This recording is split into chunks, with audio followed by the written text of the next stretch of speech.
Hi, I'm Luke. I just want to give you a bit of an insight into the Saturday afternoon team. We're a bunch of unique individuals, Mansell, Hughes, Williams, Suckling, Niccolo and myself. We're going to engage with our minds and our hearts. We're going to exchange ideas, thoughts, and even our energy. And to speak from your heart, you need to have courage. You need to be honest and authentic. We're not always going to get it right, and sometimes you're not going to agree with us. But that's okay, because just like you, we care. Just like you, we're passionate about the game. So if you want to come along for the ride, join us on Saturday Arvos, because we just love sport. To all three of our viewers, welcome. This is the Shedcast. My name is Luke, and we will be beginning today by doing a bit of introduction to all of the boys. So to my right is Mr. Aidan Mansell. Just tell us a little bit about the teams that you follow and the sports you enjoy. Well, thank you for that introduction. That's the only time we miss you. Well, Chelsea, Warsaw, in terms of football, soccer. I guess the New York Knicks are back. One game he watches a year. It's okay, bro. He's got his culture king hat. Let's not talk about that show. And that's about it, really. I guess Port Adelaide as well. Doesn't sport. To my right as well is Mr. Bryce. Can you tell us a bit about your teams, Bryce? Yes, I am Bryce. I like to call it. It's off the rails already. I play basketball myself, but I'm also a big basketball fan, so there'll be a lot of NBA talk from myself. Unfortunately, I do play Houston, so that is the tragic life that I live. Yeah. We have to finish this podcast. But yeah, in football as well, I do love Roma. A little bit of a soft spot for Everton. Come on, the Toffees. Up the top. But yeah, I do love Roma. Obviously love Adelaide Crows. We'll get to that as well. Super stuff. Mr. Kane Williams is to my right as well. Kane, tell us a bit about your followings. Well, Adelaide United member, Hawthorn Football Club member. Unlike these boys, I should put money into the game. Massive City, Manchester City fan. I've been a fan since 09. Also, motorsport tragic. Unlike any of these guys who think the cars just go round in circles. I love me a bit of escaping. Man, in the wise words of Luke Maroney, why would you pay to watch the motorsport when you can just go to the Southern Expressway? Well, mate, I sat on South Road 9 to 5 for the last year, and it's just not the same, I guess. It's not bad enough. So, yeah, a bit of that in the podcast, but yeah. No, that's about it. That's great stuff. Mr. Aaron Niccolo is to my left, the big man, the big keg himself. Tell us a bit about your sporting loves. I'm really mostly a football fan or soccer, whatever you want to call it. I'm a Man United supporter. I do enjoy the other leagues, League One, La Liga, Serie A, and Bundesliga. I enjoy keeping up with them and seeing how the competition runs and all that. And I am a San Antonio Spurs fan. That's two different things. But I'm also an F1 fan recently, since COVID has started. I've been enjoying that recently. And that's about it. To my left is Cameron Hughes. Tell us a bit about your sporting loves, Cameron. Easy. What a great introduction, Luke. You're one with words. If everybody else could shut up while I'm doing my fucking introduction, that'd be great. We've got 55 minutes. Yeah. I'll speed run through it. You know, I'm a big Cardiff City supporter. Have been since whenever. You put your fucking fingers down when you talk about Cardiff there, mate. Big Adelaide United fan as well, also a member. So like Kane, I actually contribute to the club, keeping them afloat during these very trying times. Trailblazers fan as well, so unlike Aiden and Bryce, I can actually look forward to this season for the NBA. And that's about it, really. Does anyone really look forward to an NBA season, mate? Shit. All right, and Is that everything, Cameron? I think that's it. Enjoy a bit of the darts. Mainly just because you can just drink for the entire time, bro. Yeah, good. Got Shrek on the fucking dartboard. Yeah. And my name is Luke, West Coast Eagles fan, Chelsea fan, and mentioned Gladbach fan. Not a member. Not a member. I'm a Chelsea member, but that's it. I do like to put money into my $1 billion club. And that's about it. So we've got a few little topics here that we're going to discuss tonight, boys. So the most exciting at the moment, of course, is the football, the soccer, the English Premier League. So we're going to kick off with that tonight. Premier League fixtures, absolutely exciting for the week. We've had one game already, Palace getting really clapped in the last 2 minutes by Newcastle. And tonight's big game, Brighton versus Liverpool. So what's going to happen tonight, boys? Well, just looking at Liverpool's starting 11, drop Mane. Mane's on the bench, so Jota takes his spot. But, I mean, to be honest, Liverpool are going to get over them, sure. Absolutely. I don't think Brighton's got anything really to play with. So I think that's pretty simple result. I think also City Burnley. Not really don't know about City at the moment, to be honest. Well, let's have a bit of a chat about the other fixtures. So City Burnley, of course, a very exciting game. Kevin De Bruyne, your captain for the week. Captain on fantasy, and look, I think it's about time to explode. I think it's about time City exploded. They've done pretty poorly this season, if I'm honest with you as a fan. So I'm thinking they're about ready. These two fixtures against Burnley and Fulham are probably the ones where they really need to perform, and I can see them winning 3-4 at home. Absolutely. Yeah. You said that against Leicester. And you're... you know how that turned out.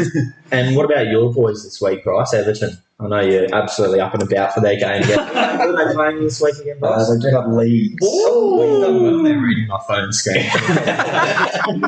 The 4 a.m. fixture isn't enticing, but you think we'd get up there. We've got everything in place in European football at the end of the season. So Yeah, spot on. That's a great call. And your favourite player, James, how do you think he's going to Brian Gaz. PKs tonight?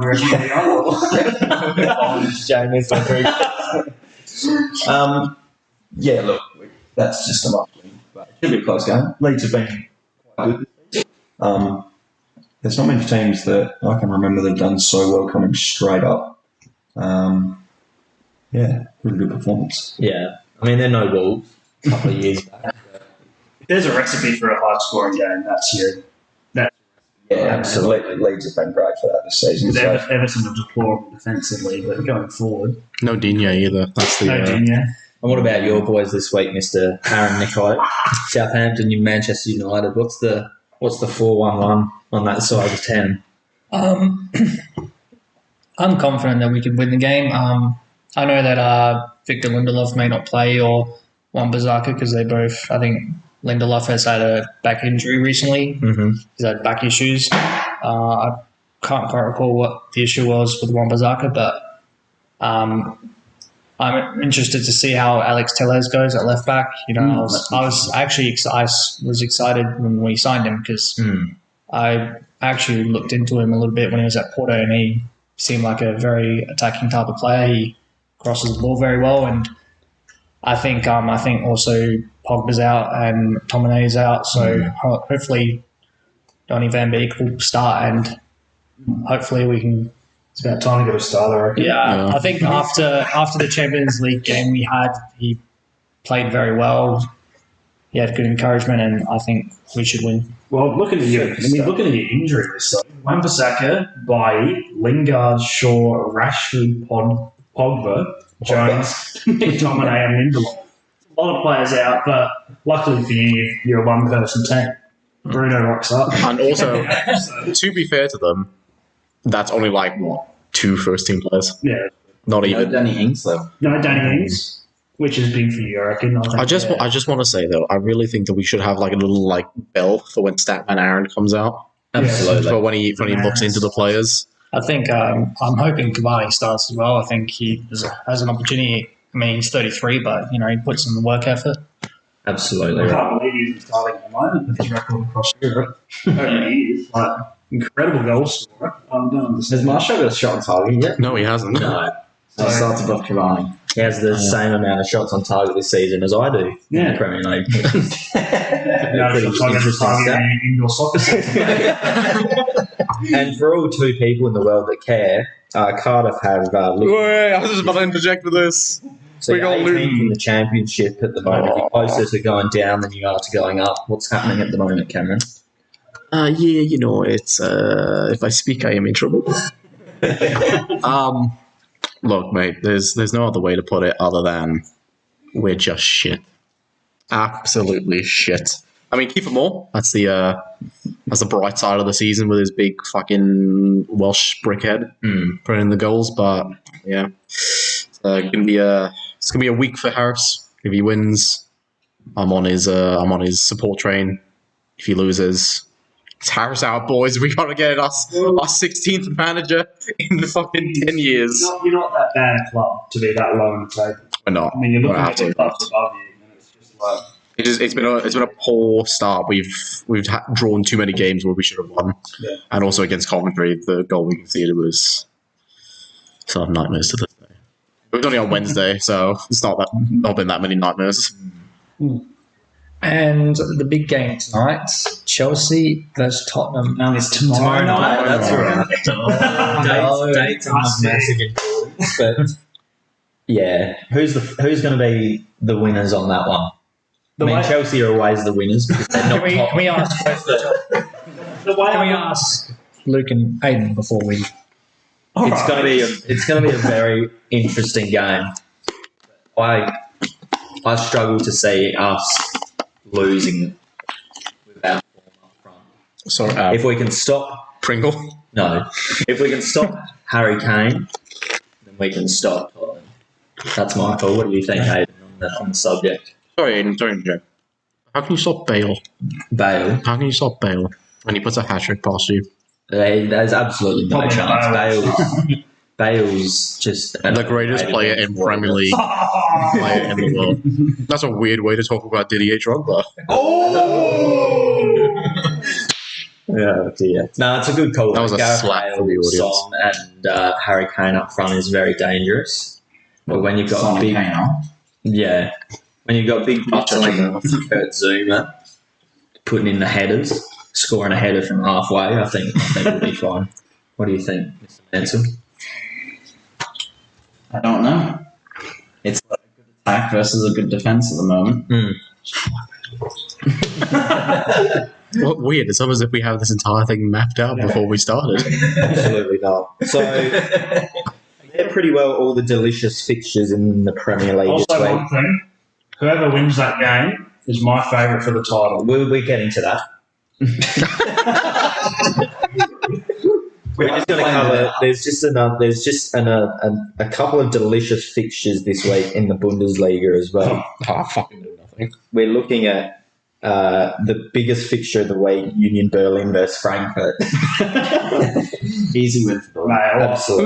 Who's Schalke playing? That's all I Mentioned know. Gladbach play Schalke this week. So I think So- Schalke 4-0 in that one. I think they're a much better team than Mönchengladbach. Absolutely. I would say that Mönchengladbach certainly aren't the most exciting middle of the range team in Well, Europe at the moment. That are Schalke have 0 wins this season, Mm. but Mönchengladbach have 3. So I'm thinking Schalke 7. yeah, Schalke aren't bottom of the Bundesliga, which is a very good call. So Minus 19 goal difference, which means they've got goals in them, so they're going to put 7 past them. and the fact that Mönchengladbach are top of the Champions League group of death for this season just shows how The absolutely group's solid. they are. The group shit. Yeah, Inter and Real Madrid certainly aren't at the levels that they used to be. So, no, good call there. So, now, our next topic of discussion, of course, is for the Fantasy League boys. Oh, It's been a massive battle in the Laura's Lads fantasy group. Laura, of course, being this year's MasterChef winner. all the money on According it. to You know, we got Sportsbet. lots of money. Anyway, that's It's okay. You know what, boys? I'm gonna win fantasy this year because I know somebody that was a cameraman on the final of fantasy. So it's guaranteed that we're going to get into it. Who's your captain this week, Cameron? Oh, let me take a look because it's quite lonely at the top, you know. Oh, yeah, mate. Oh, Very easy to fall from the top of the head like that. No, he doesn't know his captain, but he's a good job. Yeah. Mate, that's all that really matters. When you're 3 points ahead, that's 3 points with only 27 weeks.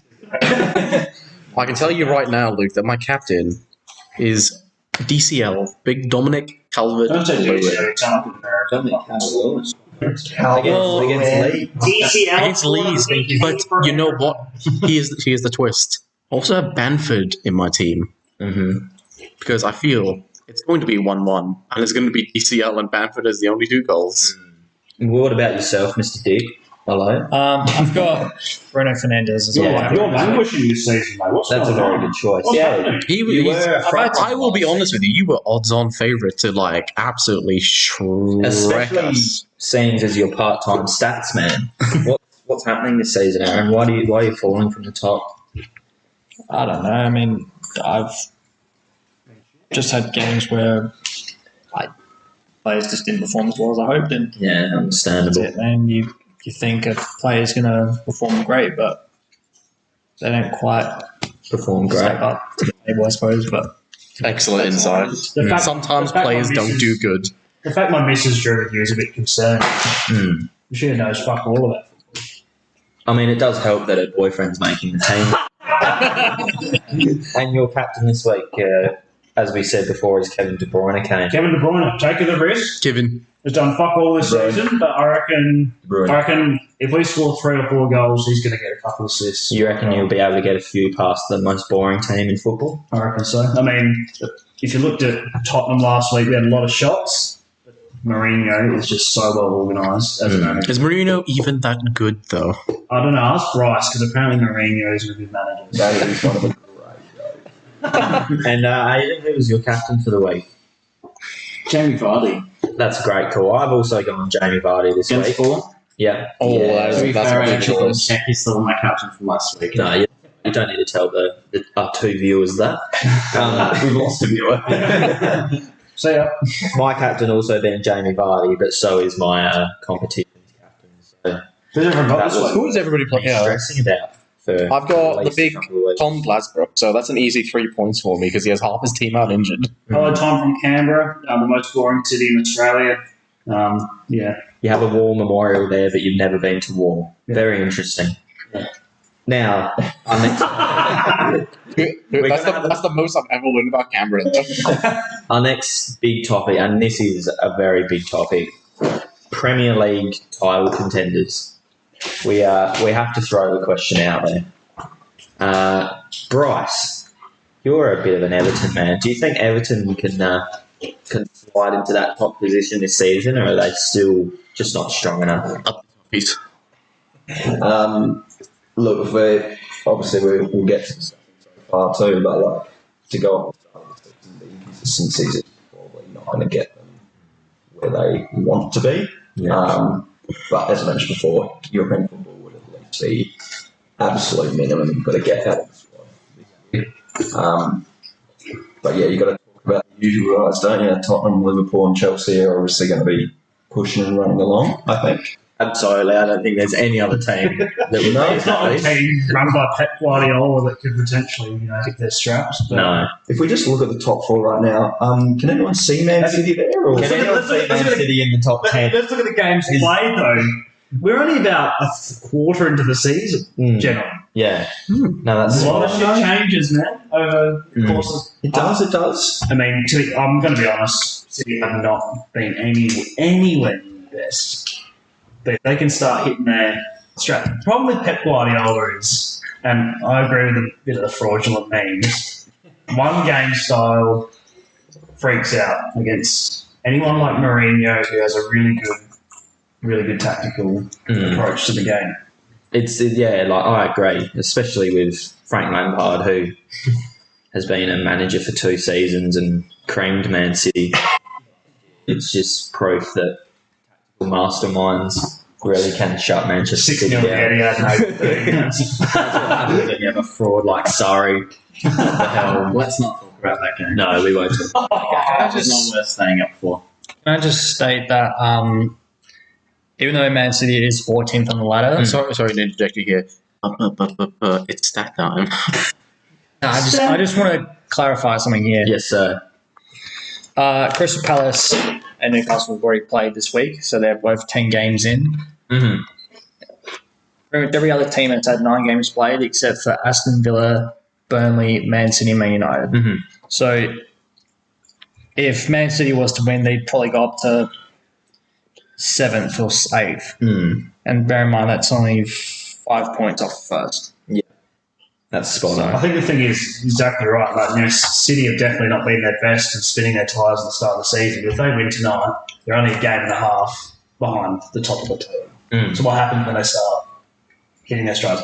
We've had a lot of injuries. Aguero, I don't know. Aguero looks like he's gone over the hill. To me, he came back from injury and he looked very overweight and lethargic. Mm.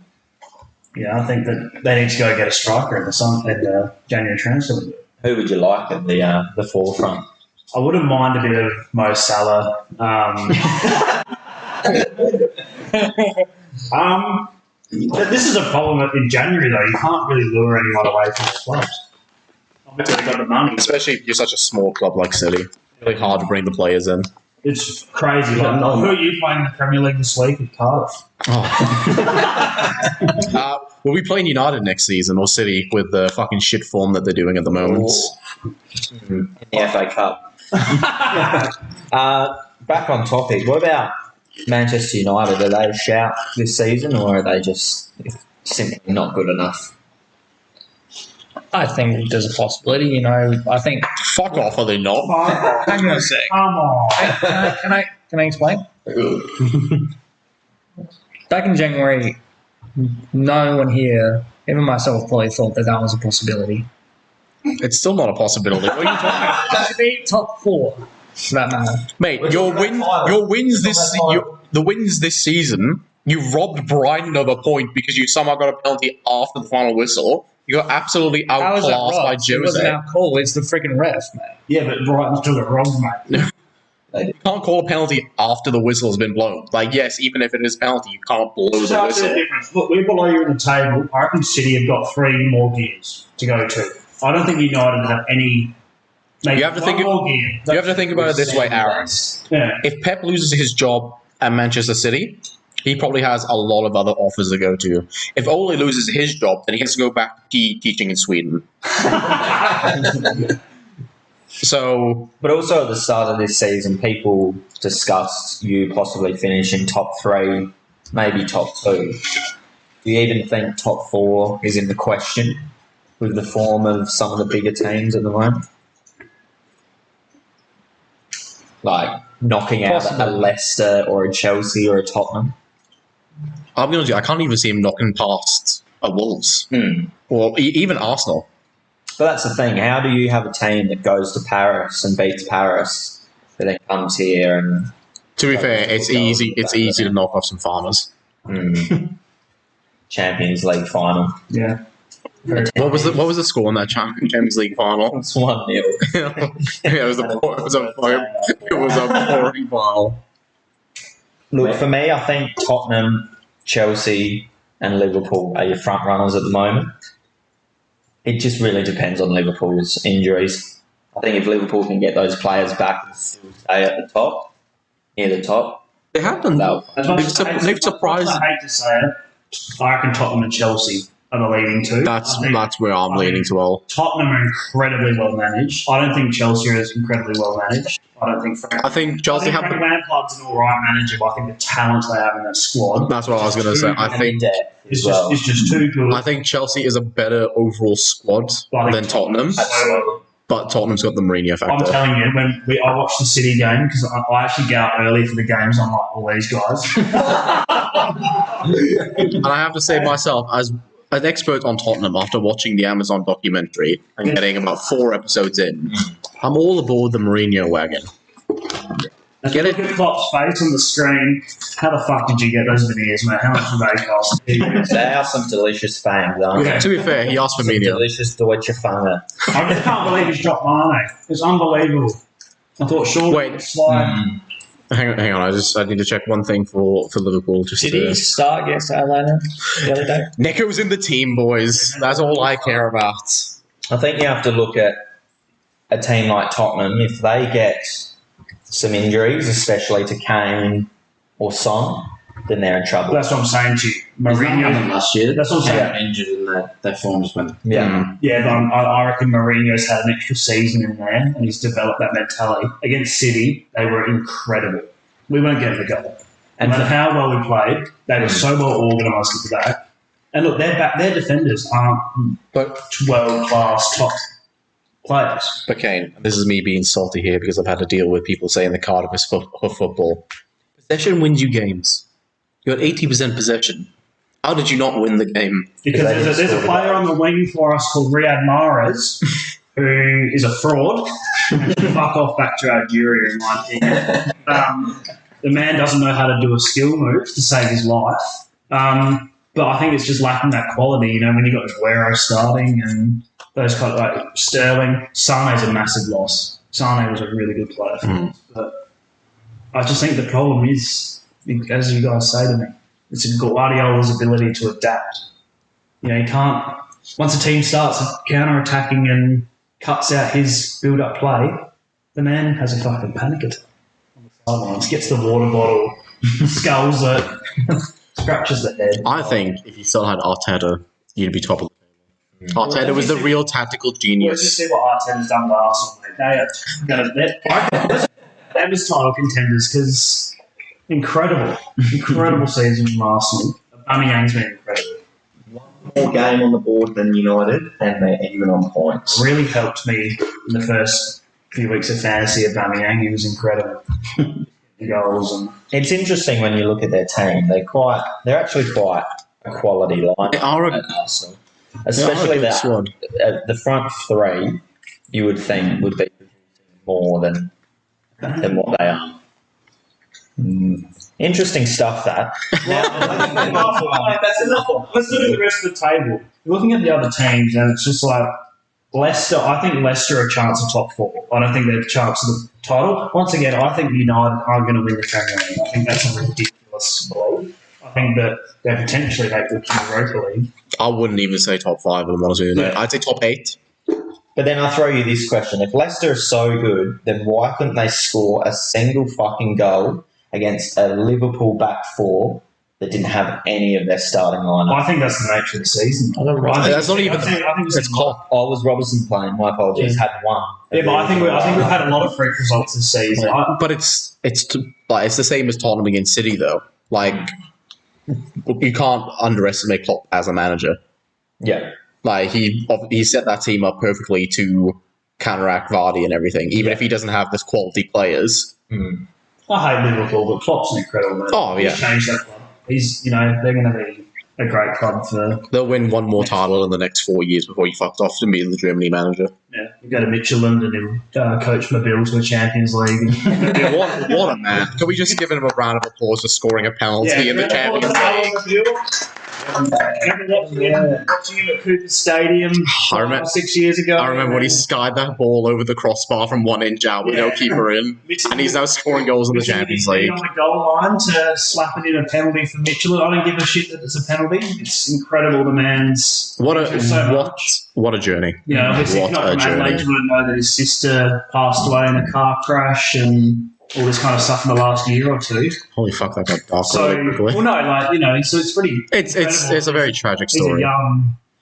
young player still, and he's got the resilience to play over there and got his team to the Champions League. Speaking of Adelaide United, season boys, Oh, we're winning. We are winning it. get some A-League. We are going undefeated. I'm putting my money on it right now. Well, the fixtures, of course, for the A-League have been recently announced. Some important dates for boys Adelaide United. 23rd of January, of course, playing Melbourne Victory at Coopers, Pre-Australia. which is always an exciting night, especially for your left arse cheek, Kane, as you launch yourself. I've got the bruises from the Victory games. I've got the beers in my face in Melbourne. Fuck you, Melbourne Victory fans. You paid $80 for the seat, man. You got kicked out at half time. You're a fucking idiot. And what I about can't wait for that bloke to somehow find this and he goes, "Oh, that fucking Kane Williams talking shit about me." What about that game day one, Western United against Adelaide United? Is that a good start to the season, in your opinion, Ken? But Western United, I mean, they've kept Diamante, who's I think is an incredible player. Best player in the league Heart and last soul year. of that club. But our signings of late, incredible. That Timothy from Schalke. Yeah, that's a great defender, signing. Rock at the back, kind of centre back. I think Jakobsen and Elsie were a bit hard to rely on from time to time. I still think that I think that was decent more enough players, on.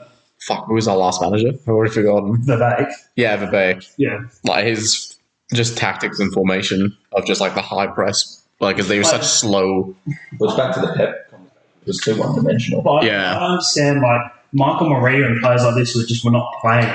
Like, they They gave a care. shit about the club. And that's the thing that frustrated the fans massively was it was so obvious that there were specific players who played with passion and some that clearly were there for a paycheck. For example, Riley McGree.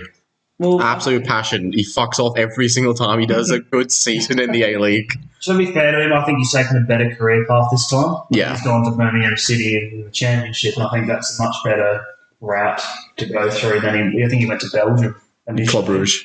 And he's got with his attitude, but I mean, he's incredible. I think it's definitely humbled him. He seemed a lot better this time round before he left because the first time he went, he was very. Very young, very inexperienced, in my opinion. He only had the one season with us, I think, and Yeah, it was like season and a half, and he was just fucked off. It's the same as Kamau though. Kamau had the one really good season with us, and he just went straight Melbourne City. That's my gateway to get into the and he's at into City. Wanderers. He's on the bench half the time. So I also think, gentlemen, Tommy Urich. That's big. That's a very big signing. I think, Very big. I think very big signing. Obviously, he played for Adelaide United before he went to Western Sydney Wanderers. Very good at Western Sydney. Won the AFC Champions League with them. I think it's good to actually have a striker with A-League experience coming in because the problem is we've been getting in these strikers. We've been going for the big, like, marquee foreign signing of this person played 3 games in La Liga. Like, whereas now we've gone for actually experienced. It reminds me, Javi Lopez as well. Yeah.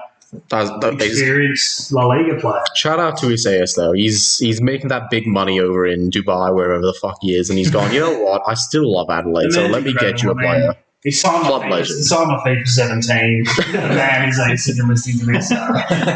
We know you are. You're our one listener. Neutron, the friend. Does he know Sean or something?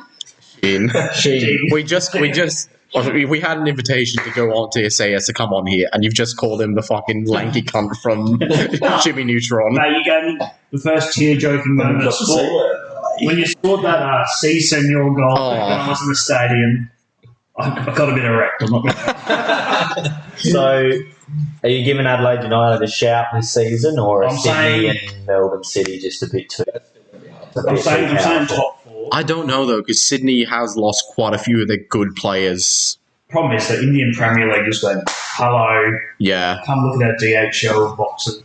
I remember the one time we watched that. We're like, why are they bringing a DHL box out? They put it in the centre, they opened it. Just the fucking match ball. It's just a good balance, I think, in our squad of young Australian upcoming talent. And experienced You players. kept the Torres, and I mean, I thought Alassane was good.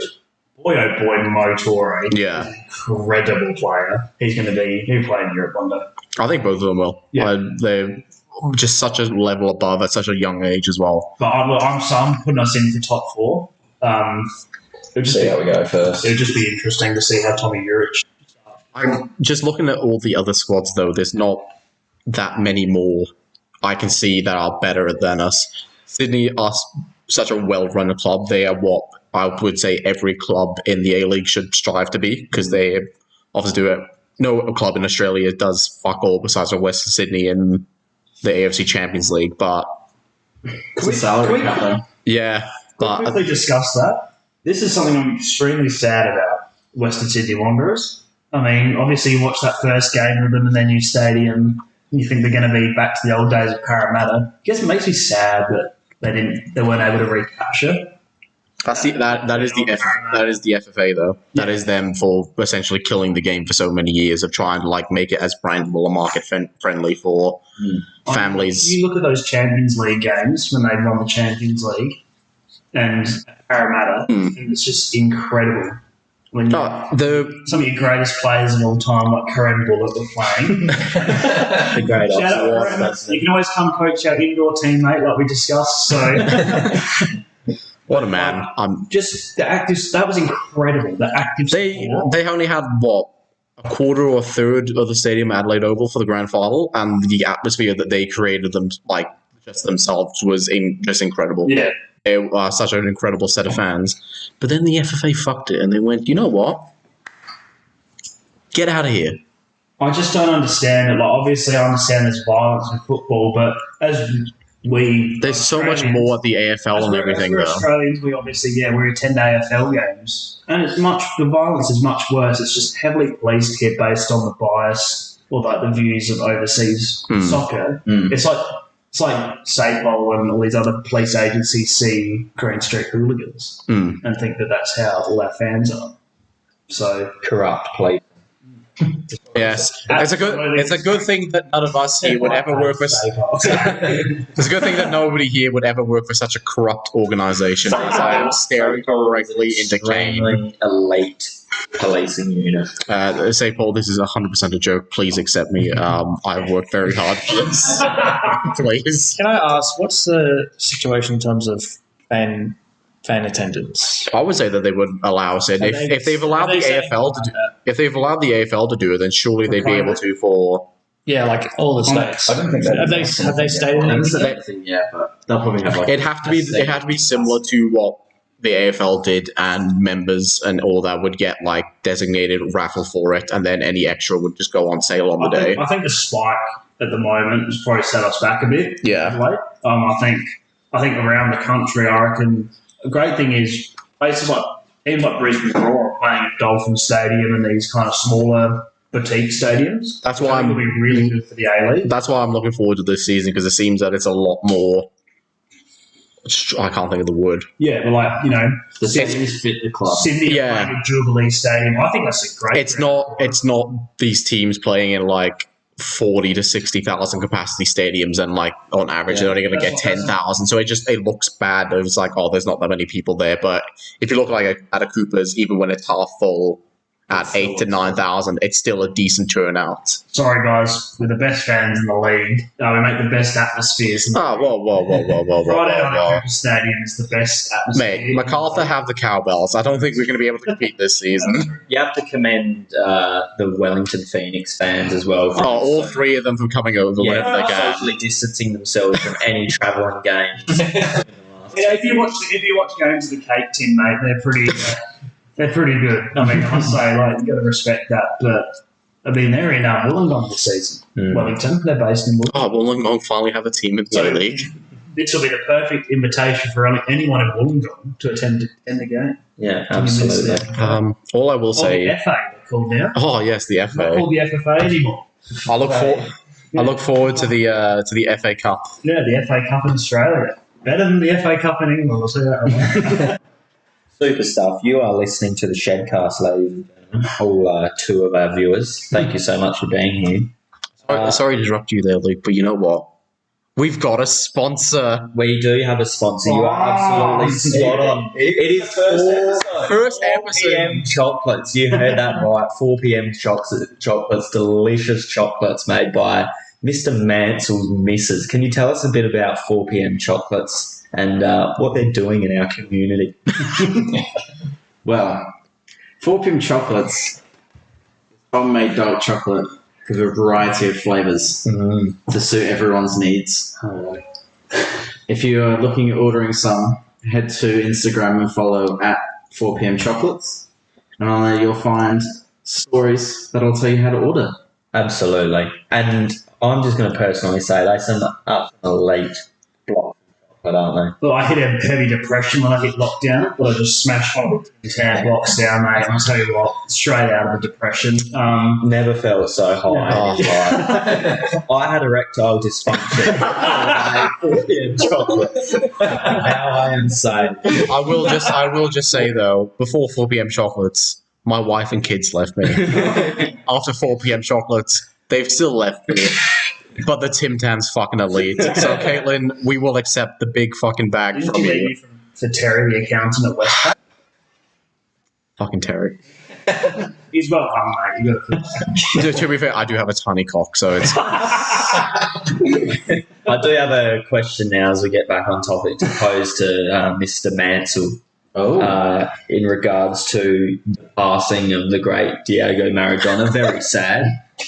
Of course, an elite footballer that we all never watched because we were all too young. But Mr. Mansell, Diego Maradona absolutely robbed England in the World Cup. Absolutely. Where was VAR? I can't believe it wasn't established into such a successful game. In the 1980s, was it? The 1980s? Probably, I don't know. I will just say, though... Late in the 80s and late 90s. Yeah. He says while I was wearing an old England shirt. I will just say, though, as much of a cheat and a drug user and just all-around shithouse he was, what a fucking shithouse. He will forever live in our memories. Can I say, though, you say he robbed England. He did the hand of God, and then he scored the best goal, individual goal we've ever seen. My In that personal same game. highlight from his passing, though, as sad as it is the absolute salty tears from Peter Shilton. Now, after all these years, he still can't fucking get over it. It is just top quality. I mean, if someone robbed me in a World Cup final and I never won... Hey. It's quarterfinal, so it's fine. Quarterfinal, sorry, no, It's you're fine. right. But also, fuck England. And what's Wales' lineup for the next World Cup? Mate, I'll tell you what, we have some of the best young players coming through in Europe at the moment. We got Ampadu, we got Dan James, who is absolutely tearing up at Manchester United. If Ole was a competent manager and knew how to fucking play him, you know what? We have a... Andrew's tearing up. He's at a massive European club in Sheffield. Yeah. So, Absolutely. that's big. He's made a big staple point for Chelsea over then. Yeah. Nathan Ampadu. Hey, but mate. he's a great up-and-coming talent. He is a great up-and-coming talent. We got, as I said, Dan James, To go on the, again. Harry Wilson, Kiefer Moore, Aaron Ramsey. He's doing pretty well in Italy, I must say, for Piemonte Calcio. Ampadu's an up-and-coming talent. I'm the king of fucking England. Mr. Nicola, I believe you have a little bit of a topic you want to discuss with us. I just wanted to discuss Diego Maradona for a sec. Go to say that goal he scored that you mentioned came before. I'm certain back in those days, kicking people in the leg, shins and that wasn't actually a foul. So that was incredible what he did. We should see Aiden at indoor back in the day. Slides touching, just fucking on the ground. So, But yeah, it's incredible. Got to win this free kick. I do consider him possibly the greatest player in the history of this sport. Oh, man, that's a weird way of seeing Peter Crouch. That's a weird way of saying best apparition, mate. Oh, what a man. I absolutely hate He's the the greatest reader in the Premier's reading challenge. One of the reasons I got into the sport is because my nonna and my dad, because my nonna loved the sport. He hated Argentina, but he liked Maradona. And him grew up in a town near Napoli where he played for many years and brought them glory. What a tribute. He's seen What a tribute. my nonna, who's not around anymore, he's seen the players like Pele, even Maradona, Messi, Ronaldo, any other player that's considered an all-time great. He always said that Maradona was just a little bit ahead of everyone else. To be fair, though, The impact he has to every Argentinian, like, what a fraud Pele was. Next topic. I'm just saying, what did he do? Oh, he scored in the fucking Brazilian league. Oh, wow, that's, yeah. But look at the impact he had. I don't give a Argentina's shit. pedigree of players. I mean, you got Messi, Maradona, He's going to say Aguero. There we go. Gonzalo Higuain. And you have to admit, Gonzalo Higuain's stint at Chelsea He's was incredible. absolutely brilliant. Should have won the title. That goal against Brighton was elite, and then from there to just... It's about the presence, isn't it? The big, thick presence. As long as you're at least there, then you should be getting paid at least £300,000 a week. That's just my personal thoughts. Now, we're going to throw into our next topic, which is the NBA. Does anyone know what the NBA is? Just walked out of the studio here. People walking out. There's a bit of main trade going on in the National Basketball League at the moment. What's happening on? If on we that were side of the talking woods? about the National Basketball League, we're talking about the NBA, which is the National Basketball Association. That's great. Oh, yes, the NBL. Sorry, the Adelaide 36ers. Please give us boxing tickets. No, please tell us a bit about the NBA trades. Oh, big Manny Ryan on the screen. It's a big trade period, obviously falling along with the lottery picks going down as well. So it's a big surprise. Really, the Lakers somehow got better. Is it a surprise though when you got LeBron? Is it really? He's been a magnet, I think, for a long time. Because you have to think about last season as well. Players like Rondo, Dwight, and everything, they didn't have any market value, and now after playing with LeBron, Absolutely, I think like those two players are the perfect example of how he makes other people better. It's always been a question of is that true or not? And oh man, of course it's true. He's the GOAT. yeah, it's a perfect example. That's a whole other conversation. Shout out Skip Bayless, you fucking old senile bitch. His encouragement to the game, way he tries to encourage the players to perform it the best way they can. He just wants to play at the elite level all the time, and he enforces that on everyone that plays with him. And it's ridiculous to watch. Do you think he's the best basketballer of all time? That's a very big discussion. But That's a podcast in itself, boys. Let's not get too ahead of ourselves. Bron is the best player of all time. very fast. I agree with what Bryce said the other week, is that it's so hard to like discuss it and compare it because they played in different eras. Yeah. So you can have GOATs of different eras. You see, I saw what Michael Jordan did in Space Jam, and that But you see, seemed untouchable. Well, you see, wait till next year when LeBron does it even better in Space Jam 2, Wow. Electric Boogaloo. That's going to be a massive film. And we move on. Yeah. But yeah, that's the perfect example. Back to Rondo and Howard. Rondo, nothing at start of last season. He's revived himself and he's got another great contract with Atlanta in the trade period. Dwight Howard to Philly as well, and he's obviously earned that contract in itself as well. Both of them playing their roles perfectly, and they can take a lot of credit themselves in getting that championship for LeBron. You can always say it's a one-man show, but definitely a team game that won the championship last year. But yeah, they got better. Gasol on a really minimum veteran contract, $5 million over 2 years. Said it was hard to leave Toronto to play with LeBron, but sure. I mean, to be fair, it would be hard to leave a country during a pandemic. Guaranteed ring. Yeah, I mean, yeah. First brother duo to play for the Lakers, so that's quite a big one. Obviously, took home a championship, so hopefully Mark can do the same. They picked up Schroeder from the Thunder as well, so that's $15.5 million in the last year of his contract.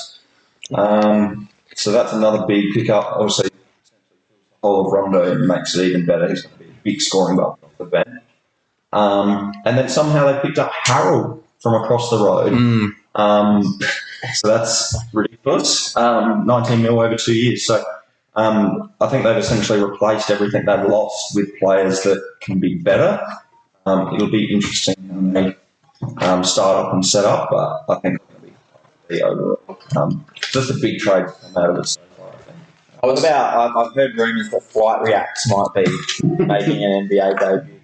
What's the chances of that, do you think? Man, all I'm saying is, whatever team gets Flight on their roster, that's a guaranteed trip to the finals right But there. didn't he got drafted 4 after LaMelo. I think LaMelo went and then Flight went 4. No, Flight actually went number 1, but he declined it because he was like, fuck them kids. Yeah. And what about your boys down in Houston? Are they a shout this season, or are they Well, that dude with the big beard? that's where He's still got a big beard. Which one? There's about 50 of them. that's where the trade period simply makes it very interesting because we could have a very, very different team by the end of the week. Who knows? Lots of rumours flying around whether either of our main fellow want to play for us. That's never. And when you've got some of your bench players moving to the Knicks. That's definitely not a good sign either. So, Yeah, you know you're really going downhill when the preferred destination is the fucking Knicks. yeah. So, look, we could be pushing finals, top 8, but we could also be gold after pick. So we'll see how we go. But if Harden does leave, look out Brooklyn. You just never know, really. Like, you look at last season, you look at Oklahoma City Thunder, like, no one expected them to be. I think that's a Chris Paul effect, though. Like, he is an absolute. Yeah, it's Jake Paul. Speaking of Jake Paul, fucking cunt. Well, that's another topic, isn't it? There's a big fight this week between Jake Paul and Nate Robinson. Yeah. And by big, we mean a fight between a 5', maybe short, and the Super Saiyan haircut. Who's our favourites for that fight that we all absolutely do care about? Oh, mate. The fight that we all absolutely really, really care about, that we will 100% be watching and absolutely not just scroll through social media and go, oh, cool. Yeah, look. For me, I would personally like to just see Jake Paul get assassinated on his way into the ring. That won't happen, though, so... Got to make a spectacle, at least let him fall onto the ring or something. No, you know what would be really funny is if he walked into the ring, tripped, and just fucking broke his back, so he just couldn't do anything anymore. You know, he said he's Spinal. Not to be spinal. Speaking of I hurt my back. the big spinal. It's on the undercard. The man's gonna absolutely kill. I saw the weigh-ins, the highlights of it. And the difference in shape between the big final specimen and and big Roy Jones Jr. If that's who he's going to find, I have no fucking clue. I pay no attention to it. Yeah, Mike Tyson's going to fucking kill a man. He is going to demolish a man. doing no knockouts though. Yeah, there's no knockouts and no. Tyson's going to knock him out with one punch. Hey, mate, it's no knockouts apparently. This is an exhibition fight. Well, he can't help it if he Listen, I've seen The Hangover. I've seen Tyson in action. I say we make a petition for a fight between Pete Evans and Dan Bilzerian. Oh, who's the biggest fuckhead on I reckon Pete Evans versus a friend we know. Next topic. I will not speak. F1 is absolutely kicking off this year. All the boys have bought the new F1 game and played that religiously for about 2 weeks. A month. I must say, F1 has been incredible this season. Obviously, used to have the big spoiled Hamilton winning every week. We've had a lot of up and down results this season. I've been up, losing sleep before my work on Monday to watch it. And yeah, I think it's Ferrari playing like shit. Ferrari off the pace. I mean, how do you play like shit in F1? How can you? I don't know. Don't ask Aaron. I think Daniel Ricciardo once again has shown that he is one of it. Lando Norris. That's where my expertise Norris ends. and Ricciardo as teammates next season. So Lando Norris. What do you make of the new teams next season, Kane? Well, I think Daniel Ricciardo. I think McLaren are on the up, so I think Daniel Ricciardo and Norris will probably do well next season. I think Carlos Sainz is kind of probably regretting his move to Ferrari at this point. But yeah, I think Daniel Ricciardo. Obviously, we saw that stat. He was the third highest paid driver in the field, only earning $32 million season. So not much, but about how much Karen's parents' house is worth. Yeah, so we're sitting in a pretty derelict house at the moment. Not the nicest house, but it'll do. Massive backyard. Yeah, I feel like I'm in a Tiger music video. I'm waiting for the models to roll in and start twerking on me. So. And there's some tiny little dog here. Oi! Hey, whoa! That dog might have cancer. You leave it alone. Yeah, fuck. Whoa! Bit of a dark twist. Yeah, I think F1's incredible. Obviously, 2022 is when they're expecting the new regulations, and I think it'll get a lot better then. What are those new regulations for all 3.5 people that might be interested? It's just aerodynamically, obviously, if you ever watch F1, I'm sure no one that listens to this does because to be fair, who's even listening to this podcast? Yeah, let's be honest. Hello, one person. Hello, Emily. I was going to say, hi, Emily, Caitlin, and Mariah. We're moving down. It's obviously once the cars get in formation, driving in a line, Information. they can't pass each other because the aerodynamics don't allow them to basically follow because you've got the air wash. Yes. These regulations are going to change it so you can actually, get closer to cars and we're closer racing. Fantastic. What's the next topic, Luke? Oh, and by the way, Stephen Marshall, mate, what are you doing getting rid of the Super Loop 500? What are you doing, knew mate? this That is coming. a tragic mistake. That is tragic. ridiculous. But do you honestly think Stephen Marshall sat back in his armchair with a brandy in one hand and a cigar in the other and went, I'm going to cancel the Super Loop this year? Or do you think it was maybe not him? Well, the SA Tourism Commission gives him a fucking idea, and he goes, you know what? I'm just going to follow it, mate. Grow a pair. You've done well through COVID. You're going to lose the next election because of this. You're nothing but a fool. You are the biggest I don't fool in understand Adelaide. I don't understand it. It's one of the biggest. It is the stupidest biggest revenue raising event, pretty much. Well, come on now. The Adelaide 36 is bringing some fucking serious Mate, dosh. they're good games. We went last season. No, they're actually, it's good. I'm going to That fucking is- defend. That is good. It is good entertainment, definitely. Obviously, yeah. I'm just annoyed by it. $46 million, mate. What more do you want? Okay, you know what you should do, Kane? You should get Luke to relay that message to him. Next topic. So, we like to round up our podcasts, or one of them that we've done, with Starting a the tradition. week's big 5 questions. Oh, I'm fine. Now, of course, the football at the moment is in full swing. Some absolutely delicious games coming up. So we're going to start asking the really big questions here. And most of them are based towards Manchester United. Just because Aaron is such a big fan. So our first question Are you this going to week- ask me these questions? no, or is I'm it just everyone throwing it out to the table. Absolutely Okay. right. How, if he is overrated, is Paul Pogba? Discuss. He has talent, but he doesn't Use it. show it well enough. I don't know if it's just him or just the way he's been asked to play. If you've been asked to play Let me that just way- say this. When he was at Juve, he had a defence which they did their job. He was able to attack whenever he wanted to. He was always a freeing type player. Man United, he doesn't do that.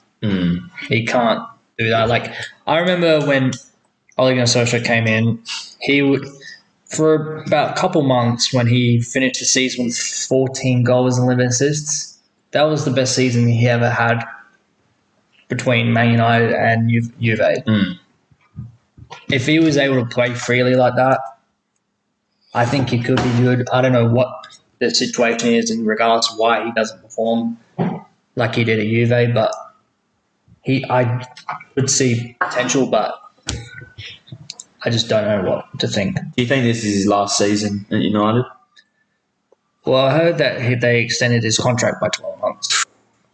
By 12 months? Yeah, there's an agreement on their contracts. I think players decide to do it or not. I don't know if it's every player, but there's an agreement where they can put on their contract where you can extend it by a further year. Yeah. Oh, super stuff. So, question 2 for the week, boys. Now, of course, does anyone else want to comment on Paul Pogba? I think Paul Pogba is one of the laziest players in the Premier League, in my opinion. I think his attitude sums up Man United of late. He's lazy. He doesn't care. If you see him, he just completely falls in and out of games. I know it's harsh, but he's just not playing for the club at all. If you see his behaviour, in the change rooms that's been reported that he's pulled Jesse Lingard and these kind of players out of focusing on games, I think he should leave the club for the best for the club. But who would want to pay his ridiculous wages? Well, this is the problem United got themselves into, and they paid $90 million for him. There's no one's going to want to equal that to buy him. No. Next question, gentlemen. Neko. And this is an interesting question. It's a dangerous question for all 2 of our listeners, in case any of them are big fans. How overrated is Zlatan Ibrahimovic? Look, the dude's a cockhead, but he's not overrated. I think he's Absolutely not. an incredible player. Yeah. Performs wherever he goes. It's unfortunate that the dude's got such a big head, but as much as I hate to say it, the dude kind of does walk the walk, doesn't he? He does. Whatever he does say. He just speaks very highly of himself. Which, There's a difference between speaking highly of yourself, though, and being an absolute fucking cock. yeah, but that's what I mean. Like that's how he likes to explain it. Like to him, that's probably normal, but to other people, they don't consider that normal. Yeah, but if you look at a player like Ronaldo or Messi, who are 10 times a player of an Ibra, they don't do that. Like Ronaldo will sometimes come out with like the pocket comments, but it's not every single fucking week. That's the thing. You can tell the bloke's a cockhead by him going, "I'm not afraid of Corona. Corona should be afraid of me." Like, just get fucked. I think You're 39 years old. Start acting like it. Yeah. The problem being is that these sort of times that we live in, you could say one thing and you can get criticised majorly for it. Even if it doesn't have to be something harsh, like people can criticise you for anything. Me personally, his attitude, I can't question really, but in terms of what he puts on the table, wherever he goes, like Kane said, he'll be considered a legend by the time he retires. You know, he's one of the highest. Legend by the time, mate. He's a fucking legend now. Yeah. The shit he's doing at AC Milan. He's got AC Milan. He's top of the table. He puts his cock on the table wherever he goes, and he goes, either you like this or you don't. And you kind of have to admire them. He's Billy Big Bollocks. He does perform, doesn't he? Yeah, I think unless he's at Manchester United. I did see. To be fair, he won a Europa League there. He was part of the season that they were actually a good side. Yeah.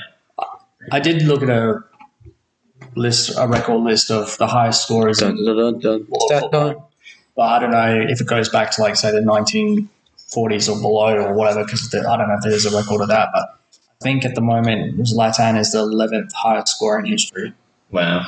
He is amazing. There's two players who are 10th and 9th which have equal record. And I think he's 11 to 14 goals away from equaling that record. So our next question. Oh, sorry, were you just wanting to? Yeah, there's definitely something to add. Yeah, Absolutely. I think if you center the question more around, there's definitely that. But there's no doubt at 39, minus the humility, what he's done, especially coming back to European football. A little bit of Milan I watched last season, very average, not much to sort of comment on character to their game.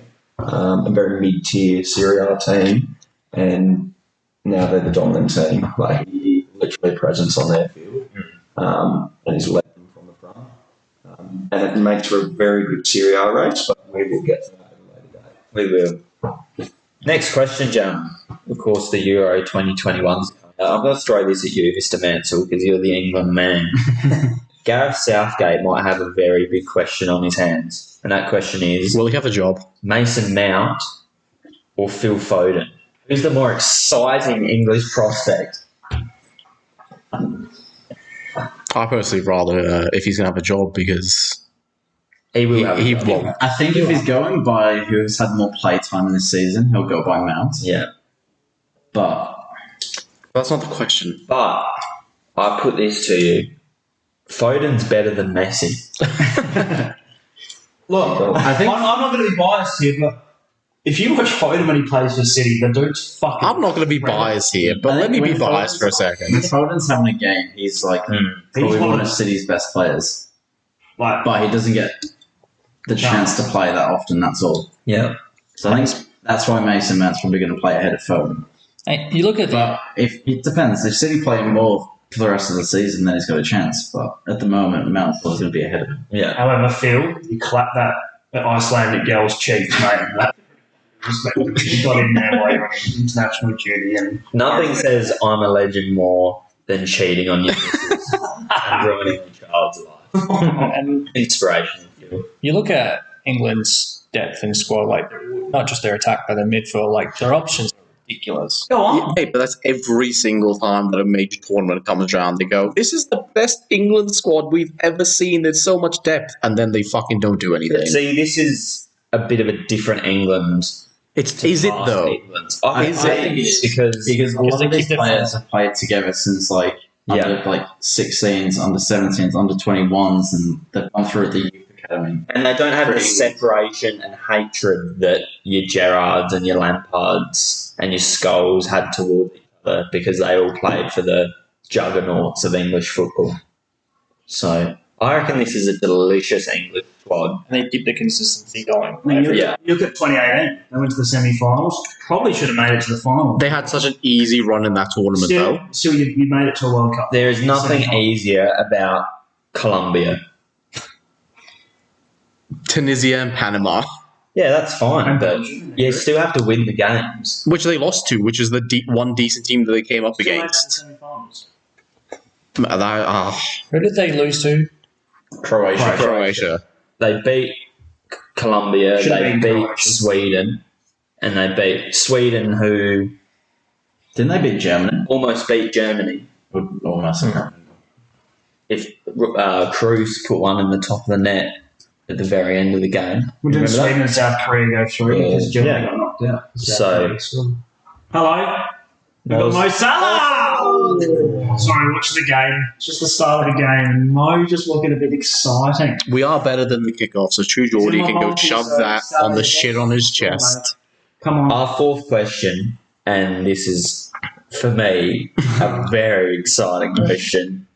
Aaron Niccolo, will Ole survive the year at Manchester United? What's wrong? One year, do you Manchester mean is he United. getting sacked by Christmas or is he getting sacked at the end of the season? Because At the my end money's of on the Christmas. season. My Yeah, money's the on season. Christmas. What's wrong with him? Why do you think that Manchester United is such a meh 6-0 at home against Tottenham team? To be fair to them, it was 6-1. True. I will agree that performance they had was. Sorry to interrupt you there, Aaron, but I'll go through it for my hatred for Ollie, and then you can. No, it's just Aaron, and then Oh, you can do your You know counter. what? You know what? Yeah. That's fair. That's Yeah. fair. That's fair. I'll agree that the performance against Tottenham was totally not acceptable. You were watching it through the back of your eyelids, weren't you? I watched like 2:30, mate. It's like 2:30 morning and we had to be up at 8:30. Okay, mate, I need to get some sleep. Mate, that was on the day that Anyway, we weren't getting kicked out. Yeah, I would agree that the performance of the players was totally unacceptable. I think since then we've sort of built back the momentum to get back to form and whatnot. You know, we're still finding our feet, especially with this season. I know there's a few managers who've been complaining about the scheduling system of. Come on, mate. I'm sick of this bullshit. Hang on a sec. Can I explain? Let me You're talking about having a game on Wednesday and having a game on Saturday. You mean the same- Every season when a team plays the game. And yet, usually a normal season, there was like a 2-week period where they have a break or like a week break. That doesn't happen. Like you've got, say, national team or any other competition going around. Okay, but I would understand you if it was only happening to one team. This is happening to every other team, not even in just the Premier League. I can be making the same excuses for Cardiff. Of Chelsea, like, Chelsea, oh, we have, and they're top of the. we're Tottenham playing are doing it. They're top of the league. Cardiff are playing somebody tonight, and then they play again Wednesday, or it would be Tuesday night that in the UK. So am I going to use that as an excuse for why we're doing so shit and we're almost in the relegation zone? No, we're just No. playing shit. Can I- Just admit the fact. Ole's a fraud. Can I just say? He's a PE teacher with a bad haircut.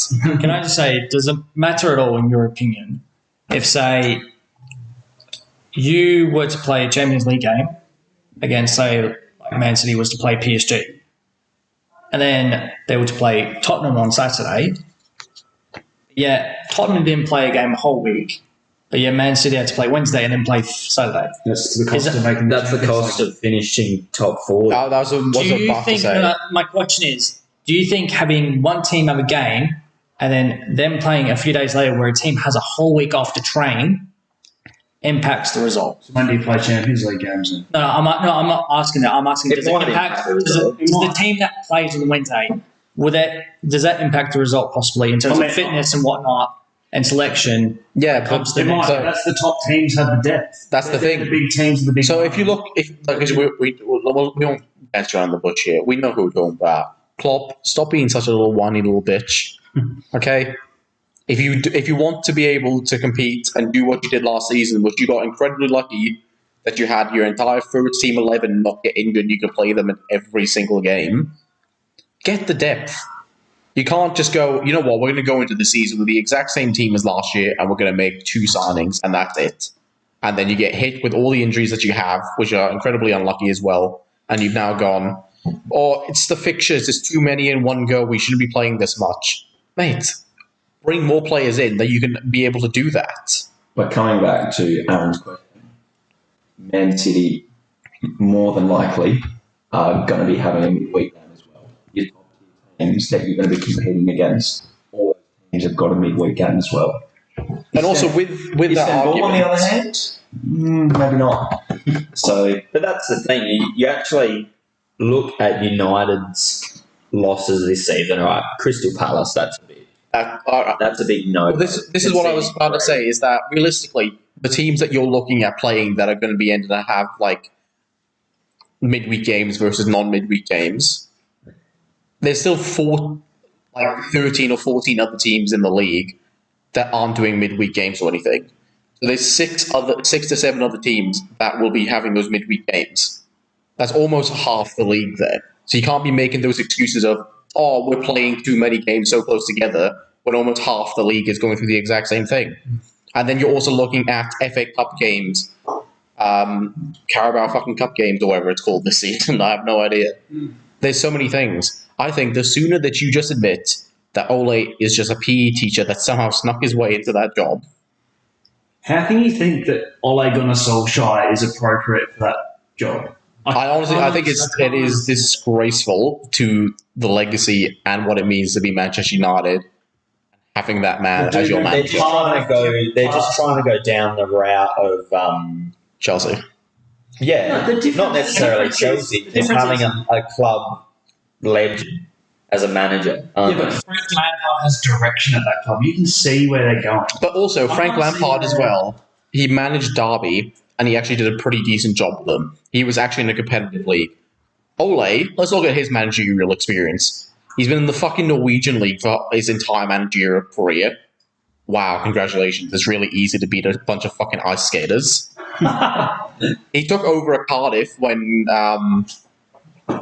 Malky got sacked for things we will not name because he's not a very nice person. We were sitting 15th in the league. Ole takes us over. We finished bottom with half the season to go. We go into the championship and we go, you know what? It'll be fine. Ole can bring all of his players in the summer because he didn't sign any players. All bright and true here. Right. Oh, but this is the point. And it was like, okay, cool. He'll bring his players in so he can like put his imprint on the squad. Sorry, he almost got us relegated. Like, he's not a good manager. He doesn't have any tactical awareness or any brains or anything. He's so one-dimensional, and he's got so many players. The net spend you have spent over the last 2 years when he's been there on players, he spent 80 million on fucking like WKD drink. The bloke is a fucking slabhead and a half. He should be on the construction site, not a football pitch. He has the turning circle of a John Deere tractor. To me, he doesn't seem like a leader. He's not. There's no leaders in that club. Really timid. In that club, there's no leaders. Wait, who's not a leader? Anybody in that club. The only leader in that club is Bruno Fernandes. And I think that is absolutely disgraceful that a player that is coming in January from the fucking Portuguese league, who hardly speaks a lick of English, comes to that club and goes, you got to pull yourself out of doing that. That should be your like players born in England. That should be your Harry Maguire. He gets in the change room and tells off the manager and the players. Bruno Fernandes. That is absolutely ridiculous. Like, just sack Ole, please. I think that's all I want for Christmas is Ole to get fucking sacked. Actually, I don't. I think he'll survive the year. I think he will as well. They have a level of Sorry, by the year I mean the season. No, that's what I mean as well. They're inconsistent, but when they're on, they're on. That's the thing, is that he will go through these patches of where he will do absolutely shit. Like, he'll lose to Southampton tonight. He'll lose his next 2 games. Then he'll beat PSG again. And then he'll be safe for another month. It's not when they're on, they're on. If you look at the Everton game, Bruno Fernandes won the game for them. No one else in that squad won the game for them. It was all Bruno Fernandes. The man is in the 6-yard box, headering in like a striker, and the dude's a central midfielder. He's doing all the work. Absolutely. And, I dislike Bruno. Thanks, mate, for great fantasy results. But I don't like him, but he's the only true leader at that club. And Brighton have scored. Delicious question. Last question. English football is just so exciting. But who is going to be the next English team to win the Champions League and why? Let's throw that question to you, Mr. Dicklow. Who do you think it is? Could it be Manchester United ever? Do you think they've got a chance to win it? Are you talking this year or just in general? In general. Who would be the next? Who's the most who's the on the rise English team that just looks so delicious? I can't tell you, man, because it really does come down to, like, you could say top four in terms of, like, the group stages, but it really comes down to what club plays who. It's sort of like the World Cup.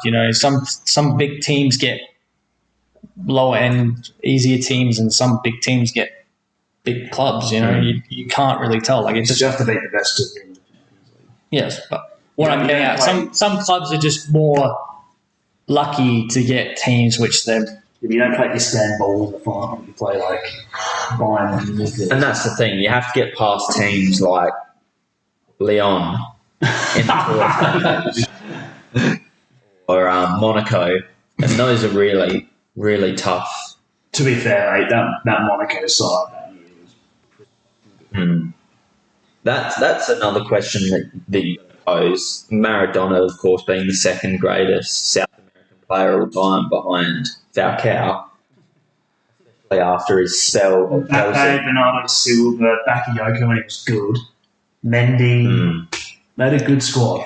They won the fucking League Uber Eats. And what an addition as well Bakayoko was to Chelsea's central midfield. Yeah, because he was shit when he went to England. But when he was in France, he was actually good. He was playing against France. Yeah.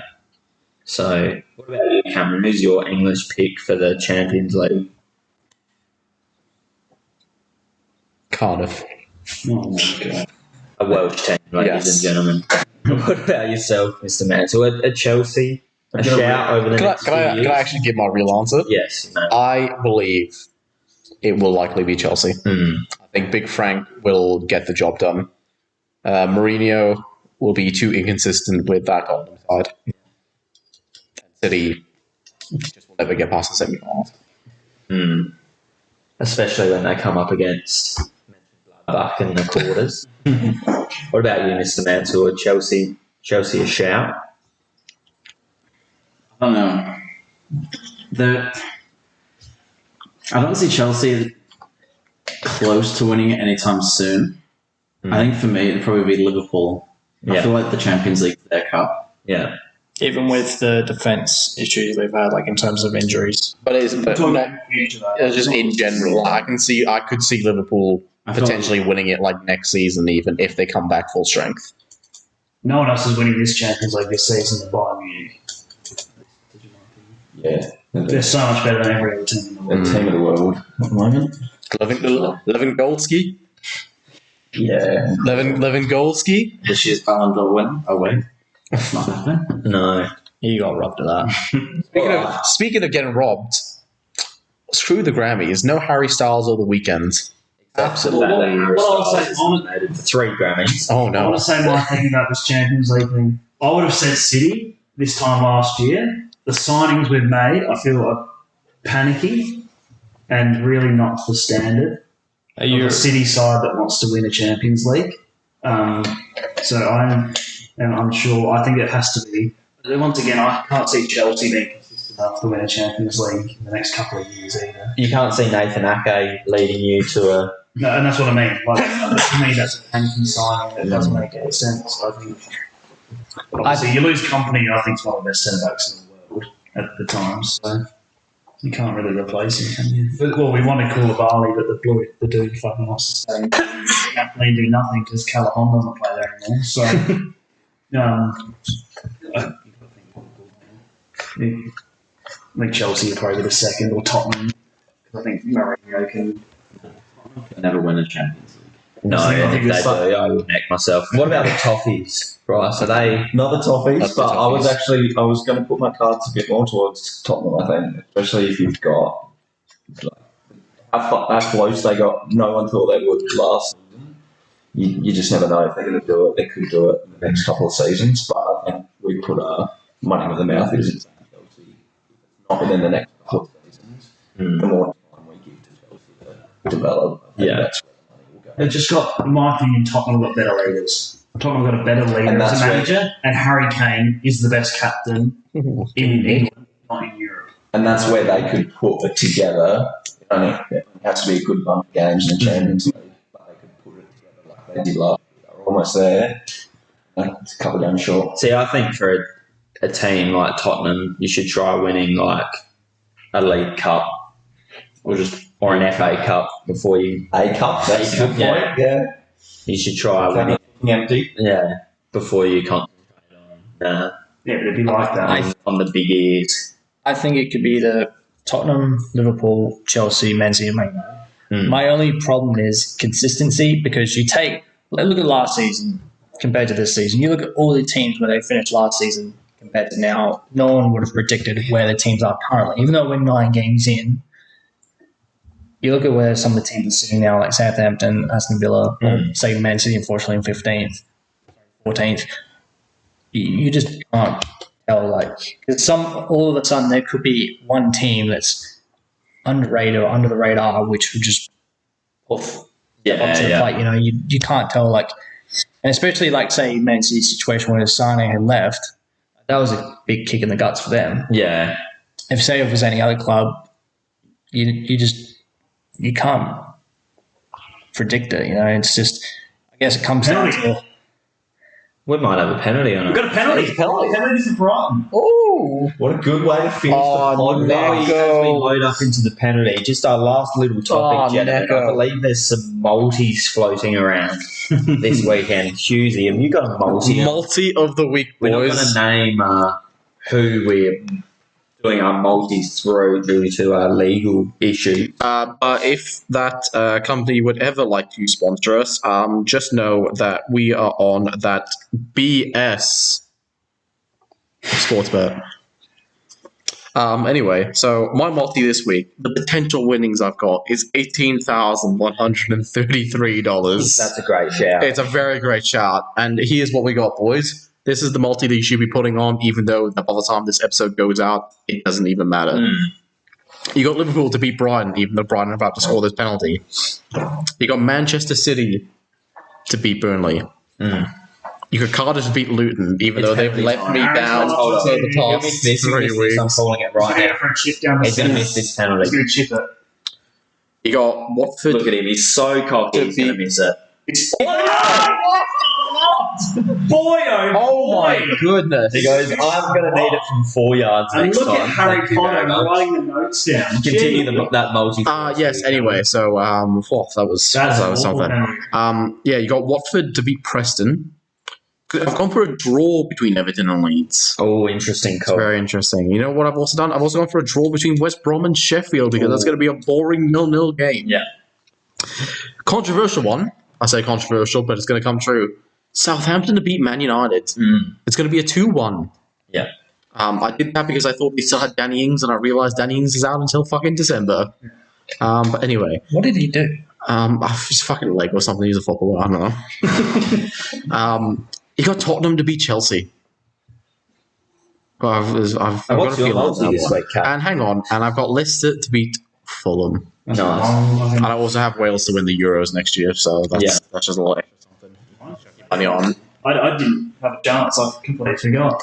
Mate, I was already on it, telling the boys, you got to put it in, because we got to let the listeners know, all 1.5 of you. I quickly whipped it up. It's not very good. watching. It's not very good. It's $42 potential winnings, but I mean, you know what that is. Money is money. That's some fucking skin large condoms, mate. Same game multi, Brighton Liverpool. Liverpool to win. We're looking for over 2.5 goals. Thanks, Neil Mopay, you fucking idiot. And Mo Salah to score at any time. And as Liverpool go forward here, Mo Salah's going to score. No, they lost the ball. Okay. And City to beat Burnley. I mean, that's $1.14, so. Yeah, that's a nice safe one. Have you chucked your multi on, Luke? I've gone the big multi this What's your week. potential winnings? The potential winnings, I don't really know how to look it up. $6,840. Ooh, so I've got the biggest. It's going to be a big multi. We're going to be able to pay off the Morpay pretending to be injured because he missed a penalty. pay off the mortgage. I've got Liverpool to beat Brighton, Okay. Everton to beat Leeds, West Brom to beat Sheffield, Southampton to beat United, Chelsea to beat Tottenham, Wolves to beat Arsenal, and West Ham to beat Villa. He's going for all. Wolves against. I would have said that would be a draw. All wins. Is there an option in there to put like, but lowers your odds, but you can put like a win or a draw in? Yeah.